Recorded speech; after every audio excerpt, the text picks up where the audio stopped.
Hello friend, स्वागत है आपका अपने चैनल लास्ट क्लास में। आज की इस वीडियो में भौतिकी के 30 ऐसे महत्वपूर्ण ऑब्जेक्टिव प्रश्न हम आपको बताएंगे जो आपके बोर्ड परीक्षा में 10 बार से ज्यादा बार पूछा गया प्रश्न है। और इस 30 ऑब्जेक्टिव प्रश्न में से बहुत सारे प्रश्न आपके फाइनल बोर्ड परीक्षा में रहेगा। तो वीडियो को प्लीज आप लोग शुरू से लेके अंत तक देखिएगा। और इसमें से जो भी प्रश्न आपको याद ना हो तो प्लीज आप लोग उसे नोटबुक पे लिख के जरूर याद कर लीजिएगा। और चैनल को अभी तक आप सब्सक्राइब नहीं किए हैं तो चैनल को सब्सक्राइब कर लीजिएगा।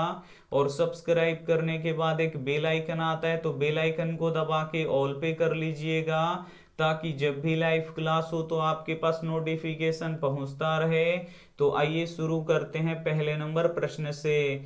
तो पहला नंबर प्रश्न है कि विद्युत धारा का एसआई मात्रक क्या होता है। ए ऑप्शन है एम्पियर, बी ऑप्शन है वोल्ट, सी ऑप्शन है जूल, डी ऑप्शन है ओम। तो यहाँ पे आपको बताना है कि विद्युत धारा का एसआई मात्रक क्या होता है। तो विद्युत धारा का एसआई मात्रक एम्पियर होता है। यहाँ पे ए ऑप्शन बिल्कुल ही सही हो जाएगा। और विद्युत धारा किसे कहते हैं, तो आवेशों के प्रवाह के दर को विद्युत धारा कहते हैं। तो ये भी साथ में आपको याद रखना है। आइए देखते हैं अगला प्रश्न। 2 नंबर प्रश्न है कि न्यूट्रॉन पर कौन सा आवेश होता है। ए ऑप्शन है धन आवेश, बी ऑप्शन है ऋण आवेश, सी ऑप्शन है आवेशहीन, डी ऑप्शन है इनमें से कोई नहीं। काफी महत्वपूर्ण प्रश्न है। यहाँ पे आपको बताना है कि न्यूट्रॉन पर कौन सा आवेश होता है। तो न्यूट्रॉन पे कोई भी आवेश नहीं होता है, ये आवेशहीन होता है। यहाँ पे सी ऑप्शन बिल्कुल ही सही हो जाएगा। और इलेक्ट्रॉन पे कौन सा आवेश होता है, तो इलेक्ट्रॉन पे ऋण आवेश होता है, इसे आपको याद रखना है। और प्रोटॉन पे धन आवेश होता है, तो ये भी साथ में आपको याद रखना है। आइए देखते हैं अगला प्रश्न। 3 नंबर प्रश्न है कि विद्युत विभवांतर का एसआई मात्रक क्या होता है। ए ऑप्शन है एम्पियर, बी ऑप्शन है वोल्ट, सी ऑप्शन है जूल, डी ऑप्शन है ओम। तो यहाँ पे आपको बताना है कि विद्युत विभवांतर का एसआई मात्रक क्या होता है। तो विद्युत विभवांतर का एसआई मात्रक वोल्ट होता है, इसे आपको याद रखना है। यहाँ पे बी ऑप्शन बिल्कुल ही सही हो जाएगा।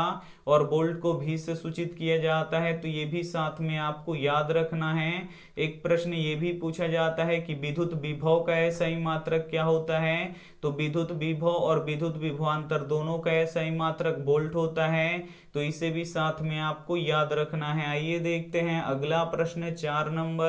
4 नंबर प्रश्न है कि ए मीटर को विद्युत परिपथ में किस क्रम में जोड़ा जाता है। ए ऑप्शन है श्रेणी क्रम में, बी ऑप्शन है समानांतर क्रम में, सी ऑप्शन है दोनों क्रम में, डी ऑप्शन है इनमें से कोई नहीं। तो यहाँ पे आपको बताना है कि ए मीटर को विद्युत परिपथ में किस क्रम में जोड़ा जाता है। तो श्रेणी क्रम में जोड़ा जाता है, इसे आपको याद रखना है। यहाँ पे ए ऑप्शन बिल्कुल ही सही हो जाएगा। एक प्रश्न ये भी पूछा जाता है कि वोल्ट मीटर को किस क्रम में जोड़ा जाता है। तो वोल्ट मीटर को समानांतर क्रम में जोड़ा जाता है, तो ये भी साथ में आपको याद रखना है। आइए देखते हैं अगला प्रश्न। 5 नंबर प्रश्न है कि जब किसी तार में विद्युत धारा प्रवाहित होता है तब कौन सा कण गतिशील होता है। ए ऑप्शन है परमाणु, बी ऑप्शन है आयन, सी ऑप्शन है प्रोटॉन, डी ऑप्शन है इलेक्ट्रॉन। तो यहाँ पे आपको बताना है कि जब किसी तार में विद्युत धारा प्रवाहित होता है तब कौन सा कण गतिशील होता है। तो इलेक्ट्रॉन गतिशील होता है, इसे आपको याद रखना है। यहाँ पे डी ऑप्शन बिल्कुल ही सही हो जाएगा। और इलेक्ट्रॉन पे ऋण आवेश होता है, तो ये भी साथ में आपको याद रखना है। इस वीडियो में काफी महत्वपूर्ण 30 ऑब्जेक्टिव प्रश्न हम आपको बताएंगे।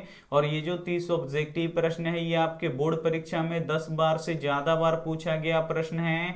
एकदम चुनिंदा प्रश्न है। तो वीडियो को एकदम शुरू से लेके अंत तक देखिएगा। और वीडियो को लाइक नहीं किए हैं तो प्लीज आप लोग वीडियो को लाइक भी कर दीजिएगा। ये देखते हैं अगला प्रश्न।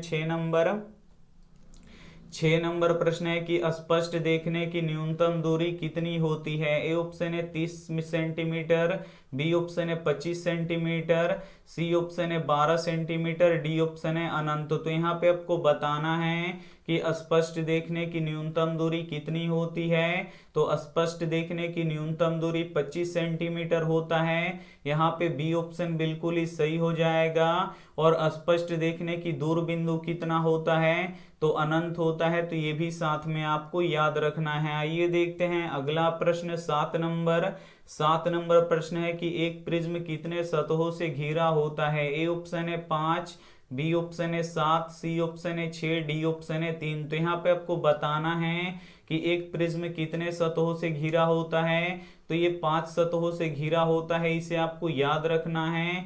यहाँ पे ए ऑप्शन बिल्कुल ही सही हो जाएगा। और प्रिज्म का अपवर्तन कोण कितने डिग्री का होता है, तो 60 डिग्री का होता है, तो इसे भी साथ में आपको याद रखना है। आइए देखते हैं अगला प्रश्न 8 नंबर प्रश्न है कि विद्युत आवेश का एसआई मात्रक क्या होता है। ए ऑप्शन है कूलम्ब, बी ऑप्शन है जूल, सी ऑप्शन है ओम, डी ऑप्शन है वोल्ट। तो यहाँ पे आपको बताना है कि विद्युत आवेश का एसआई मात्रक क्या होता है। तो विद्युत आवेश का एसआई मात्रक कूलम्ब होता है। यहाँ पे ए ऑप्शन बिल्कुल ही सही हो जाएगा और कूलम्ब को सी से सूचित किया जाता है, तो ये भी साथ में आपको याद रखना है। आइए देखते हैं अगला प्रश्न 9 नंबर प्रश्न है कि चंद्रमा पे खड़े व्यक्ति को आकाश कैसा दिखाई देता है। ए ऑप्शन है लाल, बी ऑप्शन है नीला, सी ऑप्शन है पीला, डी ऑप्शन है काला। तो यहाँ पे आपको बताना है कि चंद्रमा पे खड़े व्यक्ति को आकाश कैसा दिखाई देता है। तो आकाश काला दिखाई देता है, इसे आपको याद रखना है। काफी महत्वपूर्ण प्रश्न है, यहाँ पे डी ऑप्शन बिल्कुल ही सही हो जाएगा। ये देखते हैं अगला प्रश्न 10 नंबर प्रश्न है कि निकट दृष्टि दोष को दूर करने के लिए किस लेंस का उपयोग किया जाता है। ए ऑप्शन है उत्तल लेंस का, बी ऑप्शन है अवतल लेंस का, सी ऑप्शन है बेलनाकार लेंस का, डी ऑप्शन है समतल लेंस का। तो यहाँ पे आपको बताना है कि निकट दृष्टि दोष को दूर करने के लिए किस लेंस का उपयोग किया जाता है। तो अवतल लेंस का उपयोग किया जाता है। यहाँ पे बी ऑप्शन बिल्कुल ही सही हो जाएगा। और दूरदृष्टि दोष को दूर करने के लिए किस लेंस का उपयोग किया जाता है, तो उत्तल लेंस का उपयोग किया जाता है। तो ये भी साथ में आपको याद रखना है। आइए देखते हैं अगला प्रश्न 11 नंबर प्रश्न है कि सूक्ष्मदर्शी में किस लेंस का प्रयोग किया जाता है। ए ऑप्शन है उत्तल लेंस का, बी ऑप्शन है अवतल लेंस का, सी ऑप्शन है बेलनाकार लेंस का, डी ऑप्शन है उत्तल दर्पण का। तो यहाँ पे आपको बताना है कि सूक्ष्मदर्शी में किस लेंस का प्रयोग किया जाता है। तो उत्तल लेंस का प्रयोग किया जाता है। यहाँ पे ए ऑप्शन बिल्कुल ही सही हो जाएगा। ये देखते हैं अगला प्रश्न 12 नंबर प्रश्न है कि प्रकाश की चाल सबसे अधिक किसमें होती है। ए ऑप्शन है निर्वात में, बी ऑप्शन है जल में, सी ऑप्शन है हीरा में, डी ऑप्शन है कांच में। तो यहाँ पे आपको बताना है कि प्रकाश की चाल सबसे अधिक किसमें होती है। तो प्रकाश की चाल सबसे अधिक निर्वात में होती है। यहाँ पे ए ऑप्शन बिल्कुल ही सही हो जाएगा। और निर्वात में प्रकाश की चाल कितना होता है, तो 3 लाख किलोमीटर पर सेकेंड होता है। तो ये भी साथ में आपको याद रखना है। आइए देखते हैं अगला प्रश्न 13 नंबर प्रश्न है कि विद्युत धारा उत्पन्न करने वाली युक्ति को क्या कहते हैं। ए ऑप्शन है एमीटर, बी ऑप्शन है मीटर, सी ऑप्शन है जनित्र, डी ऑप्शन है वोल्ट मीटर। तो यहाँ पे आपको बताना है कि विद्युत धारा उत्पन्न करने वाली युक्ति को क्या कहते हैं। तो विद्युत धारा उत्पन्न करने वाली युक्ति को जनित्र कहते हैं। यहाँ पे सी ऑप्शन बिल्कुल ही सही हो जाएगा। ये देखते हैं अगला प्रश्न 14 नंबर प्रश्न है कि किस रंग का तरंगदैर्घ्य सबसे अधिक होता है। ए ऑप्शन है लाल रंग का, बी ऑप्शन है हरा रंग का, सी ऑप्शन है ब्लू रंग का, डी ऑप्शन है बैगनी रंग का। तो यहाँ पे आपको बताना है कि किस रंग का तरंगदैर्घ्य सबसे अधिक होता है। तो लाल रंग का तरंगदैर्घ्य सबसे अधिक होता है। यहाँ पे ए ऑप्शन बिल्कुल ही सही हो जाएगा। और बैगनी रंग का तरंगदैर्घ्य सबसे कम होता है। तो ये भी साथ में आपको याद रखना है। आइए देखते हैं अगला प्रश्न 15 नंबर प्रश्न है कि किस प्रतिबिंब को पर्दे पे नहीं उतारा जा सकता है। ए ऑप्शन है वास्तविक प्रतिबिंब को, बी ऑप्शन है काल्पनिक प्रतिबिंब को, सी ऑप्शन है दोनों को, डी ऑप्शन है इनमें से कोई नहीं। तो यहाँ पे आपको बताना है कि किस प्रतिबिंब को पर्दे पे नहीं उतारा जा सकता। तो काल्पनिक प्रतिबिंब को पर्दे पे नहीं उतारा जा सकता है। यहाँ पे बी ऑप्शन बिल्कुल ही सही हो जाएगा। और वास्तविक प्रतिबिंब को पर्दे पे उतारा जा सकता है। तो इसे आपको याद रखना है जो वास्तविक प्रतिबिंब होता है ये उल्टा होता है, इसे आपको याद रखना है। और जो काल्पनिक प्रतिबिंब होता है ये सीधा होता है, तो इसे भी साथ में आपको याद रखना है। 30 ऐसे महत्वपूर्ण ऑब्जेक्टिव प्रश्न हम आपको बताएंगे जो आपके बोर्ड परीक्षा में 10 बार से ज्यादा बार पूछा गया प्रश्न है। और इस 30 ऑब्जेक्टिव प्रश्न में से बहुत सारे प्रश्न आपके फाइनल बोर्ड परीक्षा में रहेगा। तो वीडियो को प्लीज आप लोग शुरू से लेके अंत तक देखिएगा। और वीडियो को लाइक नहीं किए हैं तो प्लीज आप लोग वीडियो को लाइक भी कर दीजिएगा। ये देखते हैं अगला प्रश्न 16 नंबर प्रश्न है कि विद्युत बल्ब का तंतु बना होता है। ए ऑप्शन है टंगस्टन का, बी ऑप्शन है लोहा का, सी ऑप्शन है एल्यूमिनियम का, डी ऑप्शन है तांबा का। तो यहाँ पे आपको बताना है कि विद्युत बल्ब का तंतु बना होता है।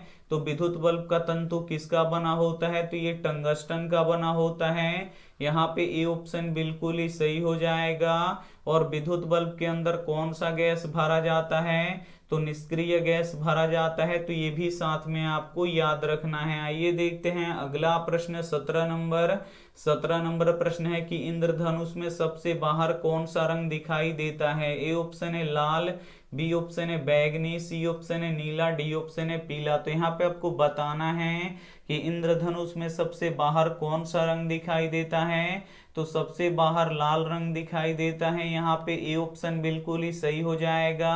और सबसे अंदर बैगनी रंग दिखाई देता है। तो ये भी साथ में आपको याद रखना है। आइए देखते हैं अगला प्रश्न 18 नंबर प्रश्न है कि हीरा का अपवर्तनांक कितना होता है। ए ऑप्शन है 1.44, बी ऑप्शन है 1.33, सी ऑप्शन है 1.50, डी ऑप्शन है 2.42। तो यहाँ पे आपको बताना है कि हीरा का अपवर्तनांक कितना होता है। तो 2.42 होता है, इसे आपको याद रखना है। यहाँ पे डी ऑप्शन बिल्कुल ही सही हो जाएगा। और पानी का अपवर्तनांक कितना होता है, तो 1.33 होता है। तो ये भी साथ में आपको याद रखना है। आइए देखते हैं अगला प्रश्न 19 नंबर प्रश्न है कि विद्युत फ्यूज किस पे कार्य करता है। ए ऑप्शन है उष्मीय प्रभाव पे, बी ऑप्शन है तापीय प्रभाव पे, सी ऑप्शन है दोनों पे, डी ऑप्शन है इनमें से कोई नहीं।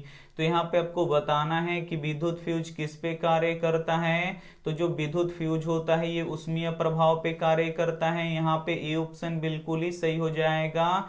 और आइए देखते हैं अगला प्रश्न 20 नंबर प्रश्न है कि विद्युत धारा के चुंबकीय प्रभाव का खोज किसने किया था। ए ऑप्शन है न्यूटन ने, बी ऑप्शन है ओस्टर्ड ने, सी ऑप्शन है मैक्सवेल ने, डी ऑप्शन है ओम ने। तो यहाँ पे आपको बताना है कि विद्युत धारा के चुंबकीय प्रभाव का खोज किसने किया था। तो ओस्टर्ड ने किया था, इसे आपको याद रखना है। यहाँ पे बी ऑप्शन बिल्कुल ही सही हो जाएगा। ये देखते हैं अगला प्रश्न 21 नंबर प्रश्न है कि सोलर सेल प्रकाश को किस रूप में बदलता है। ए ऑप्शन है यांत्रिक ऊर्जा में, बी ऑप्शन है रासायनिक ऊर्जा में, सी ऑप्शन है विद्युत ऊर्जा में, डी ऑप्शन है प्रकाश ऊर्जा में। तो यहाँ पे आपको बताना है कि सोलर सेल प्रकाश ऊर्जा को किस रूप में बदलता है। तो प्रकाश ऊर्जा को विद्युत ऊर्जा में बदलता है। यहाँ पे सी ऑप्शन बिल्कुल ही सही हो जाएगा। ये देखते हैं अगला प्रश्न 22 नंबर प्रश्न है कि आकाश का रंग नीला क्यों दिखाई देता है। ए ऑप्शन है वायुमंडलीय अपवर्तन के कारण, बी ऑप्शन है वर्ण विक्षेपण के कारण, सी ऑप्शन है प्रकाश के परावर्तन के कारण, डी ऑप्शन है प्रकाश के प्रकीर्णन के कारण। तो यहाँ पे आपको बताना है कि आकाश का रंग नीला क्यों दिखाई देता है। तो आकाश का रंग नीला प्रकाश के प्रकीर्णन के कारण से दिखाई देता है, क्योंकि नीले रंग का प्रकीर्णन सबसे अधिक होता है। यहाँ पे डी ऑप्शन बिल्कुल ही सही हो जाएगा। आइए देखते हैं अगला प्रश्न 23 नंबर प्रश्न है कि प्रतिरोध का एसआई मात्रक क्या होता है। ए ऑप्शन है ओम, बी ऑप्शन है ओम मीटर, सी ऑप्शन है वोल्ट, डी ऑप्शन है एम्पियर। तो यहाँ पे आपको बताना है कि प्रतिरोध का एसआई मात्रक क्या होता है। तो प्रतिरोध का एसआई मात्रक ओम होता है, इसे आपको याद रखना है। यहाँ पे ए ऑप्शन बिल्कुल ही सही हो जाएगा। और ओम को ऐसे सूचित करते हैं, तो ये भी साथ में आपको याद रखना है। एक प्रश्न ये भी पूछा जाता है कि प्रतिरोधकता का एसआई मात्रक क्या होता है।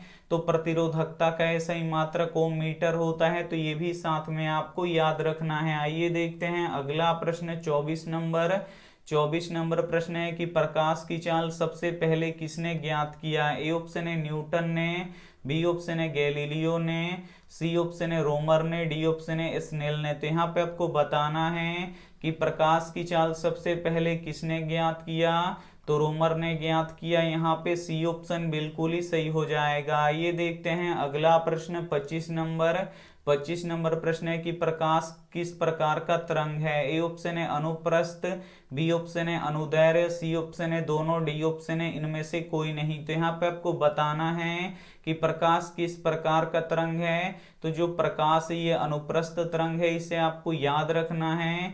यहाँ पे ए ऑप्शन बिल्कुल ही सही हो जाएगा। और जो प्रकाश होता है ये सीधी रेखा में गमन करता है, तो ये भी साथ में आपको याद रखना है। आइए देखते हैं अगला प्रश्न 26 नंबर प्रश्न है कि लेंस के क्षमता का एसआई मात्रक क्या होता है। ए ऑप्शन है डायोप्टर, बी ऑप्शन है मीटर, सी ऑप्शन है फोकस, डी ऑप्शन है एमीटर। तो यहाँ पे आपको बताना है कि लेंस की क्षमता का एसआई मात्रक क्या होता है। तो लेंस की क्षमता का एसआई मात्रक डायोप्टर होता है। यहाँ पे ए ऑप्शन बिल्कुल ही सही हो जाएगा। और डायोप्टर को डी से सूचित करते हैं, तो ये भी साथ में आपको याद रखना है। आइए देखते हैं अगला प्रश्न 27 नंबर प्रश्न है कि परिपथ की सुरक्षा के लिए किस युक्ति का प्रयोग होता है। ए ऑप्शन है विद्युत फ्यूज का, बी ऑप्शन है एमीटर का, सी ऑप्शन है वोल्ट मीटर का, डी ऑप्शन है प्रतिरोध का। तो यहाँ पे आपको बताना है कि परिपथ की सुरक्षा के लिए किस युक्ति का प्रयोग होता है।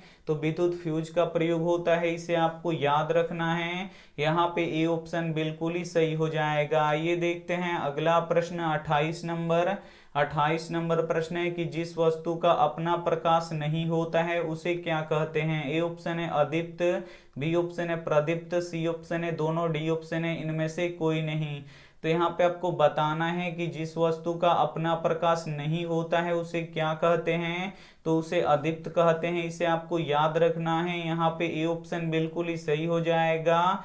और जिस वस्तु का अपना प्रकाश होता है उसे प्रदीप्त कहते हैं। तो यहाँ पे ये भी प्रश्न आपको याद रखना है। आइए देखते हैं अगला प्रश्न 29 नंबर प्रश्न है कि मानव नेत्र में कौन सा लेंस होता है। ए ऑप्शन है उत्तल लेंस, बी ऑप्शन है अवतल लेंस, सी ऑप्शन है बेलनाकार लेंस, डी ऑप्शन है समतल लेंस। तो यहाँ पे आपको बताना है कि मानव नेत्र में कौन सा लेंस होता है। तो मानव नेत्र में उत्तल लेंस होता है, इसे आपको याद रखना है। यहाँ पे ए ऑप्शन बिल्कुल ही सही हो जाएगा। आइए देखते हैं अगला प्रश्न 30 नंबर प्रश्न है कि उत्तल लेंस की फोकस कैसी होती है। ए ऑप्शन है धनात्मक, बी ऑप्शन है ऋणात्मक, सी ऑप्शन है दोनों, डी ऑप्शन है इनमें से कोई नहीं। तो यहाँ पे आपको बताना है कि उत्तल लेंस की फोकस कैसी होती है। तो उत्तल लेंस की फोकस धनात्मक होती है, इसे आपको याद रखना है। यहाँ पे ए ऑप्शन बिल्कुल ही सही हो जाएगा। और अवतल लेंस की फोकस दूरी ऋणात्मक होती है, तो ये भी साथ में आपको याद रखना है। काफी महत्वपूर्ण 30 ऑब्जेक्टिव प्रश्न हम आपको बता चुके हैं। और ये जो 30 ऑब्जेक्टिव प्रश्न है ये आपके बोर्ड परीक्षा में 10 बार से ज्यादा बार पूछा गया प्रश्न है। और इस 30 ऑब्जेक्टिव प्रश्न में से बहुत सारे प्रश्न आपके फाइनल बोर्ड परीक्षा में रहेगा। तो वीडियो को अगर आप लोग बीच से देख रहे हैं तो फिर से एक बार देख लीजिएगा। और वीडियो को लाइक नहीं किए हैं तो प्लीज आप लोग वीडियो को लाइक कर दीजिएगा। और ये रहा आपके लिए होमवर्क प्रश्न, इसका जवाब आपको कमेंट बॉक्स में देना है कि प्रकाश के परावर्तन के कितने नियम हैं। ए ऑप्शन है 2, बी ऑप्शन है 3, सी ऑप्शन है 4, डी ऑप्शन है 5। तो इसमें से जो भी ऑप्शन आपको सही लगे वो आप हमें कमेंट करके जरूर बताइएगा। और वीडियो को लाइक नहीं किए हैं तो प्लीज़ आप लोग वीडियो को लाइक कीजिएगा, अपने दोस्तों के पास इस वीडियो को जरूर शेयर कीजिएगा। और चैनल को अभी तक आप सब्सक्राइब नहीं किए हैं तो चैनल को सब्सक्राइब करके साथ में बेल आइकन को ऑल पे दबा लीजिएगा, ताकि जब भी लाइव क्लास हो तो आपके पास नोटिफिकेशन पहुंचता रहे। थैंक यू फॉर वॉचिंग, मिलते हैं अगली वीडियो में। तब तक अपना ध्यान रखिए, मन लगा के पढ़ाई कीजिए। Take care and bye.